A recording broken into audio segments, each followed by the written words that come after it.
जय श्री राम दोस्तों। स्वागत है आपका शिव पुराण शिरुद्ध संहिता दूसरे अध्याय में। नारद जी की काम वासना।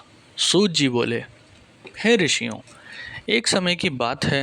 ब्रह्मा पुत्र नारद जी हिमालय पर्वत की एक गुफा में बहुत दिनों से तपस्या कर रहे थे। उन्होंने दृढ़तापूर्वक समाधि लगाई थी और तप करने लगे थे।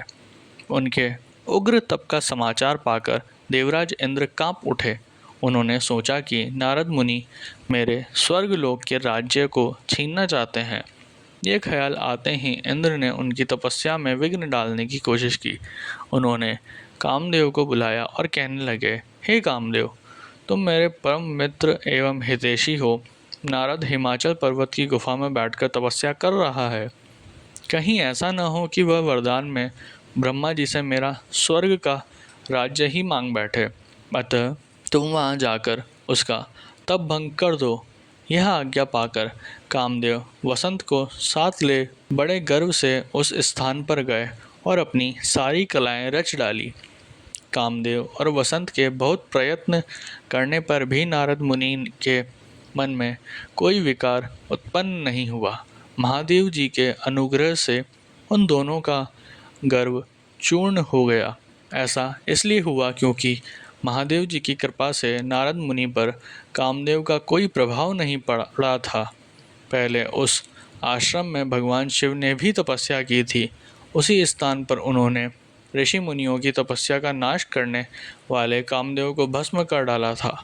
कामदेव को भस्म देखकर उनकी पत्नी रति ने बिलखते हुए भगवान शंकर से उन्हें जीवित करने की प्रार्थना की तथा सभी देवताओं भी शिव जी से प्रार्थना करने लगे तो भगवान महादेव जी ने कहा था कि कुछ समय पश्चात कामदेव स्वयं जीवित हो जाएंगे, किंतु इस स्थान पर और इसके आसपास जहाँ तक भस्म दिखाई देती है वहाँ तक की पृथ्वी पर कामदेव की माया और काम बाण का कोई प्रभाव नहीं पड़ेगा। इस प्रकार उस स्थान से कामदेव लज्जित होकर वापस लौट आए। देवराज इंद्र ने जब ये सुना कि नारद जी पर कामदेव का कोई प्रभाव नहीं पड़ा तो उन्होंने नारद जी की खूब प्रशंसा की। भगवान शिव की माया के कारण वे भूल गए थे कि शिवजी के शाप के कारण उस स्थान पर कामदेव की माया नहीं चल सकती। नारद जी भगवान शिव की कृपा से बहुत समय तक तपस्या करते रहे। अपने तप को पूर्ण हुआ समझकर नारद जी उठे तो उन्हें कामदेव पर विजय प्राप्त करने का ध्यान आया।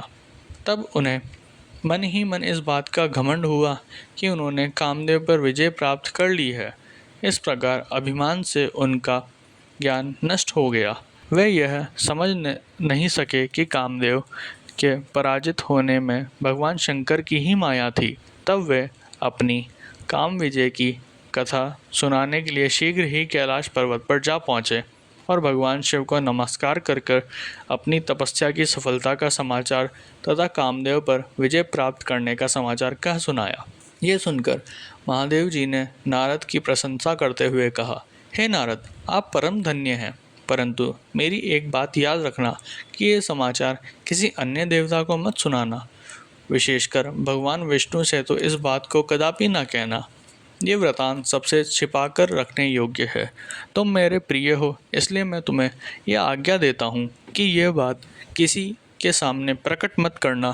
परंतु वे तो शिव की माया से मोहित हो चुके थे, इसलिए उनकी दी शिक्षा को ध्यान में न रखते हुए वे ब्रह्मलोक को चले गए। वहाँ ब्रह्मा जी को नमस्कार कर बोले, मैंने अपने तपोबल से कामदेव को जीत लिया। ये सुनकर ब्रह्मा जी ने भगवान शिव के चरणों का चिंतन करके सारा कारण जान लिया था। अपने पुत्र नारद को ये सब किसी और से कहने के लिए मना कर दिया। नारद के मन में अभिमान के अंकुर उत्पन्न हो गए थे, जिसके फलस्वरूप उनकी बुद्धि नष्ट हो गई थी। वे तो तुरंत ही विष्णु लोक पहुंचकर भगवान शिव को ये सारा किस्सा सुनाना चाहते थे। अतः शीघ्र ही वे ब्रह्मलोक से चल दिए। नारद मुनि को आते देख भगवान विष्णु सिंहासन से उठ खड़े हुए। उन्होंने नारद को गले लगा लिया और आदर सहित आसन पर बैठाया। भगवान शिव के चरणों का स्मरण करके भगवान विष्णु ने नारद जी से पूछा, नारद जी, आप कहाँ से आ रहे हैं और इस लोक में आपका शुभागमन किस लिए हुआ है? यह सुनकर नारद जी ने अहंकार सहित अपने तप के पूर्ण होने एवं कामदेव पर विजय प्राप्त करने का समस्त हाल उन्हें कह सुनाया। भगवान विष्णु काम के विजय के असली कारण को समझ चुके थे।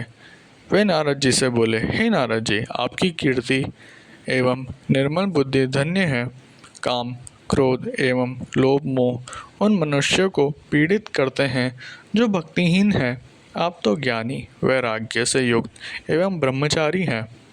फिर भला ये काम आपका क्या बिगाड़ सकता है?